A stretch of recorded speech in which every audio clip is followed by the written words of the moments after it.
Zareth, you seek Zareth. Powerful off meta is he? Yes, powerful.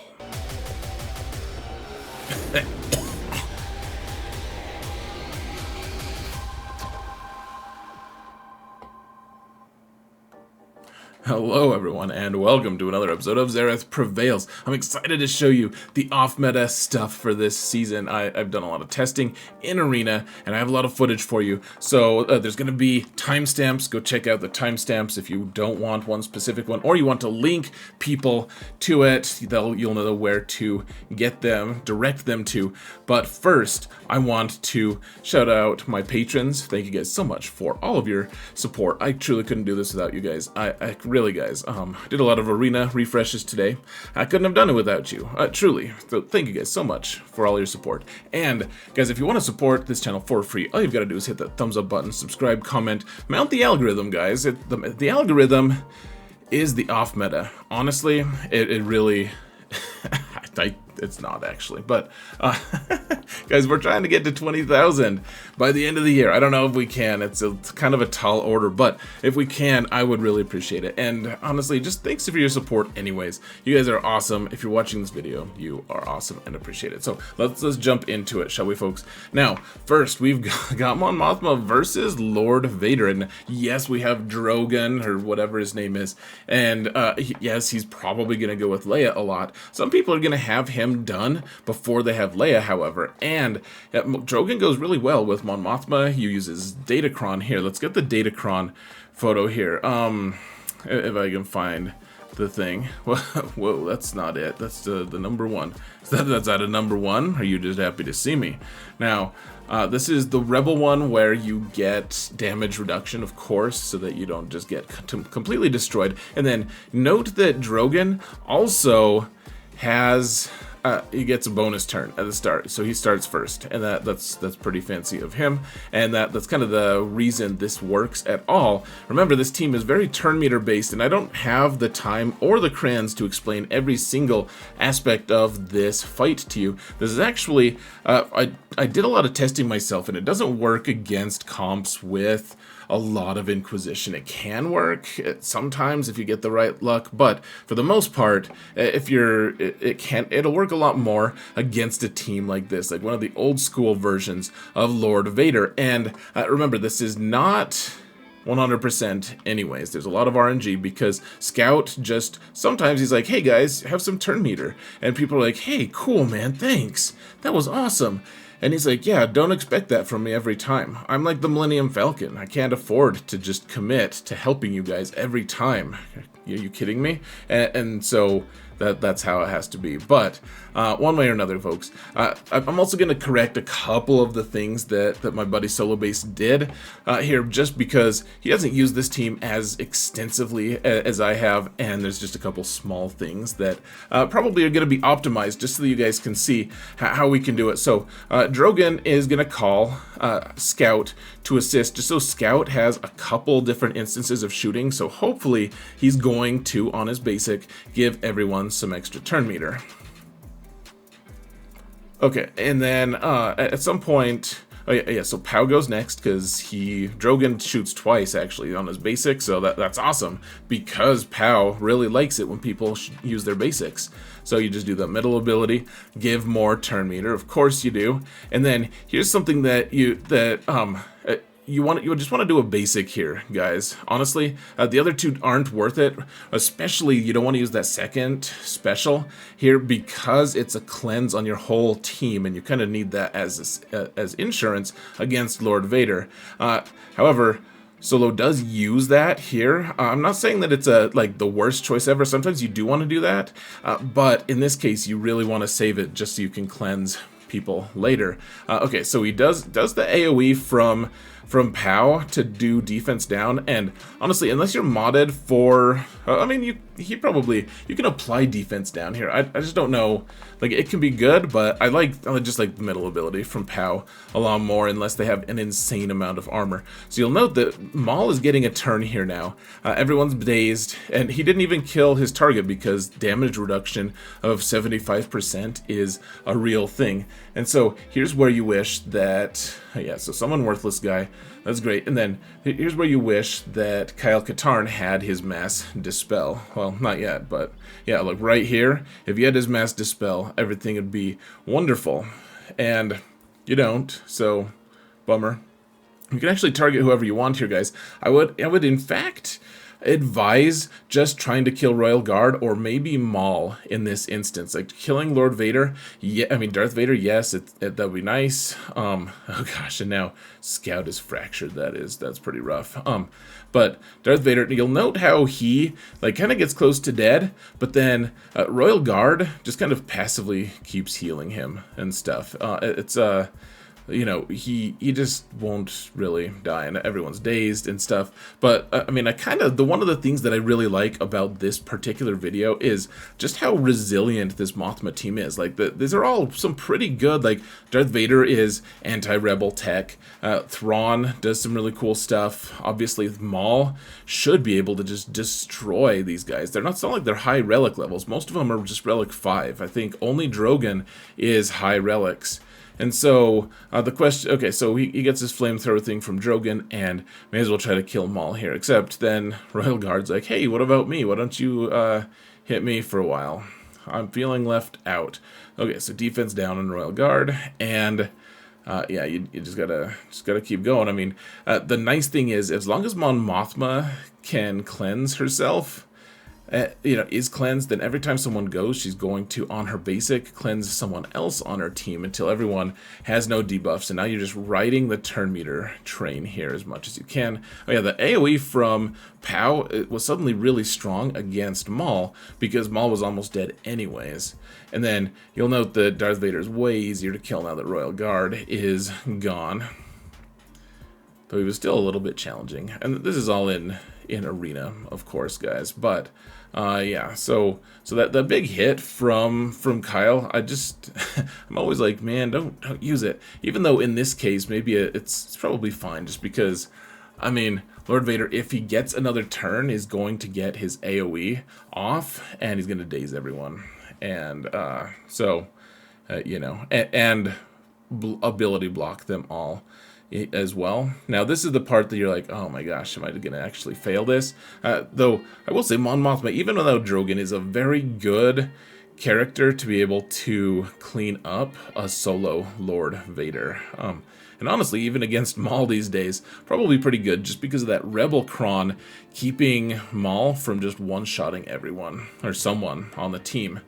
And, yeah. There is a lot of RNG to this, guys. Well, a decent amount, but you can mitigate it a little bit here, and obviously, like, got through it here. So thank you for that footage, Solo. And okay, so now we're going to use this. We're gonna counter Lord Vader with another team. This is troopers with Iden. Now, Iden, I did have to remod a little bit just to get her to the point where she, oh my goodness, so happy to see me. To the point where she is faster than Piet. I actually just swapped their mods for this. And so the thing is, here's the Kron, and they get extra damage because of their defense. The biggest thing, though, is on basic, they're getting all of these abilities, which really feeds their turn meter. I've actually since decided I really want to try at least the level 6 for troopers that give them more buffs, because I think that it's going to have a more perfect turn meter loop. I don't know for sure, but I mean, I've advised this other one, and it does work very well. So anyways, let's the idea is well, and you'll see, the idea is you want to So you just do a basic, give everyone 20% bonus turn meter, and then after Lord Vader and Maul's initial turn, you don't want them to take any more turns. So Iden goes next out of all the troopers, cleanses everyone so that you can gain turn meter again. Then you do your AoE. This is a Relic 8 Royal Guard here, folks. So not a slouch, and yeah, you just want to take him out. Okay, everyone's got a bunch of turn meter from that now, and so I guess let's punch Ninth Sister a little bit. Right on her chinny chins. And now, yeah, let's punch Reva in the face. So one thing to keep in mind here, folks, you need to look at Reva's speed. So Reva, not only is Reva, like, she can be a little bit fast, and then with Lord Vader, because she's an Ufu, dark side Ufu, she actually gets she gets speed up to start, so she gets another 25%. The thing that's hidden that a lot of people don't realize is she also just, in her kit, on her unique, she just gains a bonus 30 speed. She just gets an extra 30 from where her kit, just her kit's just like, here, have another 30 speed. But it's easy to forget to take that into account here, folks. Okay, so we've killed her twice, and so watch this, guys. She takes a turn here. You kind of miss it if you're not careful. She's gonna take a turn here in just a minute. Okay, so there's her turn, and then look, Maul has frenzy, so he has 100% turn meter right now, and our troopers, however, have more than 100%, and therefore are going to bypass Maul and his 100% until such a time that they don't. Okay, so we got him, we got them, and now we have to kill Lord Vader, actually, because Maul is. I should be doing some AoEs here, I think, because it might have been able to kill Maul, because I have so many huge stacks of the debuff. But look at Maul just murdering poor old Dark Trooper. And then we're so close, though. Can we just take these guys out? Gosh, we are so close. Come on, don't miss him. Iden, what's wrong with you? I'm going to demote you. Okay, there we go. We still just barely got it, folks. All right, now we've got Mon Mothma here against Jedi Master Luke. And, this is like the meta team. This is all the best Jedi. I guess Jedi Cal's not here. But note that on the cron that I'm going to eventually pull up here, you'll note that he's on Drogon's thing. It's also the whole team is immune to ability block. All rebel allies are immune to ability block until the end of their first turn, which is perfect against Jedi Master Luke, because he'll go and he'll immediately try to do, well, he might try, if he gets a turn, he'll be able to do his AoE and potentially just stop everyone from being able to function. But okay, so Kyle Katarn here, you see, I just use a basic because we don't need to use his debuffs at all, and basics just help Pow regardless. Like Pow's like, they're like, hey, Pow, what would you prefer I do? You want me to do the big fancy awesome move that destroys everyone? He's like, no, just do a basic, man. Like I just want that for my turn meter, because I'm the guy who drives the turn meter train, and it's hard to resist that, to be honest. And I like to leave that last ability. Like I said, it's a heal for everyone, and it gets you a bunch of turn meter. So immediately, once you dispel Jedi Master Luke one time, immediately go for Jedi Revan and kill him, because otherwise, what you'll have to do, you'll have to kill Jedi Master Luke, and then Savior will trigger, and you'll have to kill him again. Okay, so throw the grenade for Pow. Just try to get defense down. And so, yeah, we're about to get there. Here, we're a Jedi now. We could do an AoE with the cool stuff, but instead, all right, so we're gonna actually go super fast now. I think the clock turns really fast now, and notice that they actually get a bunch of turn meter because they still have that leadership ability, where if you get them to a certain health or protection point, that they get like an immediate turn.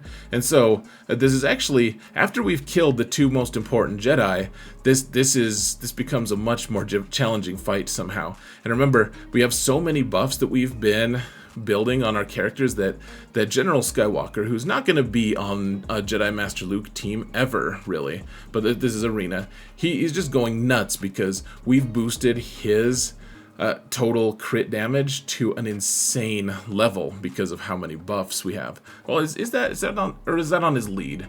Now I'm trying to remember. Maybe he doesn't boost himself from his unique. I can't remember. So, one way or another, I mean, this is kind of a fake ending anyways, just because we're never going to see Jedi Master or General Skywalker on that team. Now, we're going to shift gears here a little bit, guys, and go to the land of the Jedi. And let me show you the cron that I'm using for that one.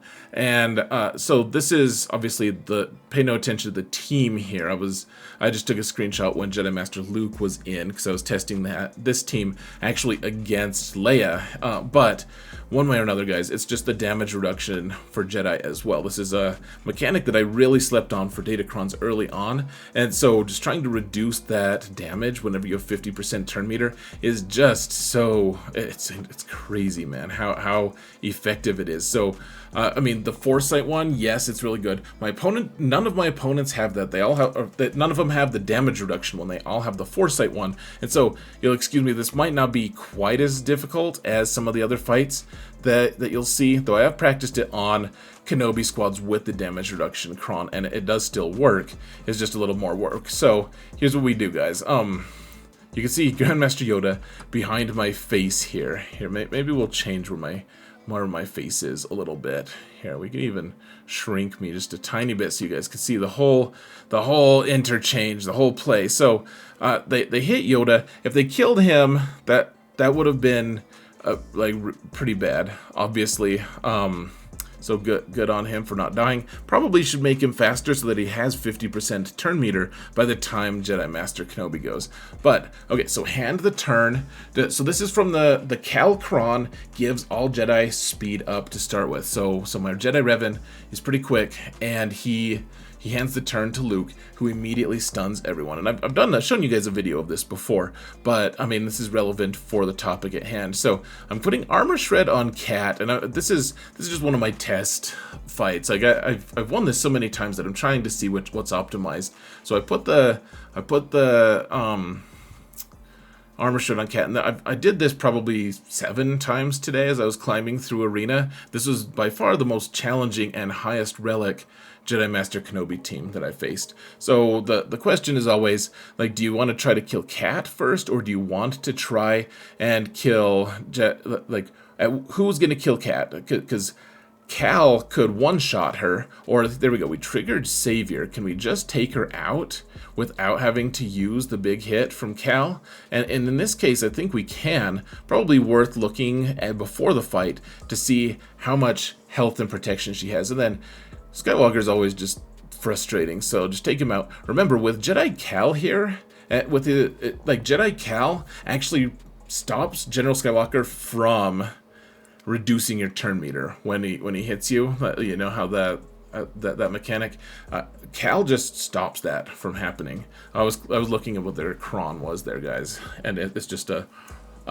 extra damage from Foresight cron, which is great on Kenobi. Though I do think that the damage reduction one on Jedi are going to be a little bit more effective.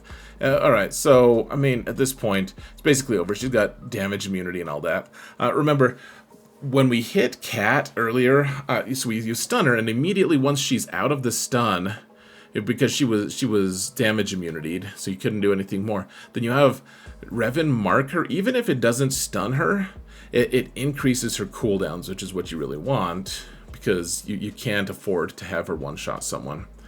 So, Jedi Cal trying to, just hand the turn to whoever has the lowest turn meter so that you can just keep Jedi turns going. And Cal with Jedi Revan sometimes just feels so much like cheating there. We got Armor Shred on him, but it's an AoE, so we actually were able to kill Snips there. And, I mean, yeah, this is a really cool counter, folks. And, I mean, yes, it's a lot of good Jedi, but it's not even a Galactic Legend here, folks. Like, we're not using Kenobi, we're not using Jedi Master Luke, we're just using a few Jedi, and that's it. Okay, so now, let's shift over to the realm of Jabba, and you guys saw me a couple times last season try to tackle him with Phoenix. And so keep in mind, we don't have the Rex Omicron right now. We have the Rex Datacron. And here, I guess I could show you guys what the cron is that we're using here, because I took screenshots of all of them, guys. And it's just the ramping damage for Phoenix. And then, you know, we have some armor pen and all that. You don't want too much armor pen or crit, like, you don't want too much of it, because in a strange, like, pretty bizarre twist of fate, in my opinion, it's quite strange. In fact, the amount of damage you take from thermals, it's modified by who planted the thermals, but then it's like you're doing damage to yourself. So if you have a ton of armor pen, then the grenade, the thermal, is going to actually apply your armor pen against you, and it's going to do extra damage. So armor pen against Jabba can be a little bit dicey. So I put the revive thing onto Rex here. Why don't I change where my face is again here, folks? That'll be a neat trick. So it's like spinning, to be honest. It's a good trick. So yeah, we put the revive from imminent death onto Rex, and the whole point here, guys, and I haven't optimized my starting play, and I do need to just remod my whole squad. The idea though is you gotta kill Boosh, and as soon as you can take Boosh out, oh, goodbye Sabine forever, damn it all. Once you take Boosh out, then everyone can start assisting, or at the very least, if you can get enough turns with your team and still be alive at the end of it, then of course they'll start being able to assist as well. And then, I mean, this is only going to work with the cron, right? Because the cron is going to help you be able to just ramp your damage. That's all. You just ramp your damage, and I mean, against Embo, it's kind of weird because you can't crit him or anything, and without Sabine, I mean, she really does help boost your damage a lot when you don't have a boosted damage. But right now we've just been building so much damage. Like, look at how many big hits we're doing here, guys. It's just poor Jabba just can't soak it all in. He can soak in a lot. He can stomach a lot, but not this much. So we got the win here. It's smoother with the Omicron, obviously. But okay, let's real quick. Apparently, okay, I think this is the final one, actually, guys. This is CLS. Oh, and here, real quick, I'll show you the Datacron on this. It's the same one as we've been using, in fact, for other Rebel ones. Just the Rebel one with damage reduction, and then they have 200% defense.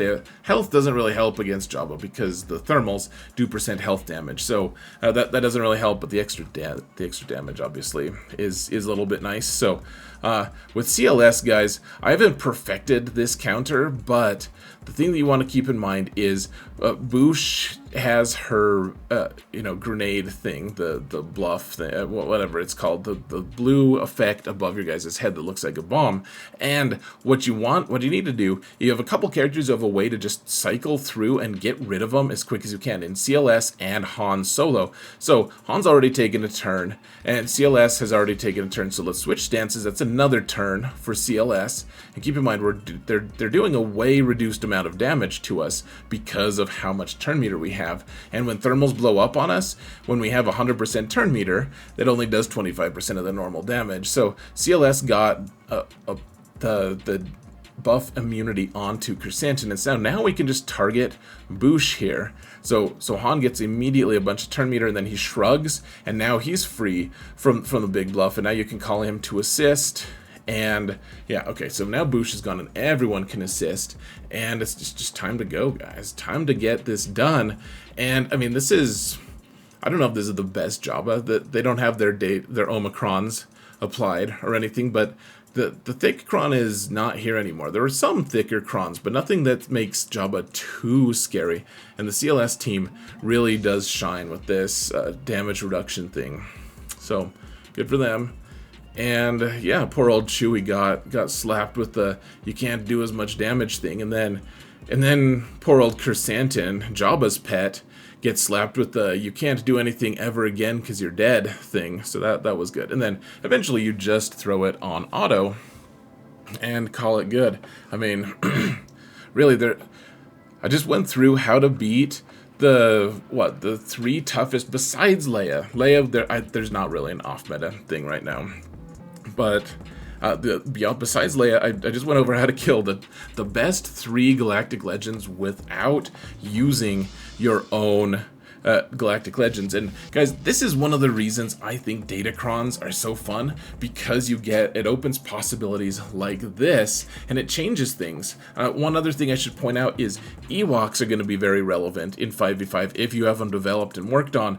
They'll kill a few different Galactic Legends in really tough teams. I'll be exploring that a little bit on my main account. I think I'm going to apply that Chirpa Omicron, and it'll be interesting, to say the least. But guys, one way or another, I'm gonna call it here.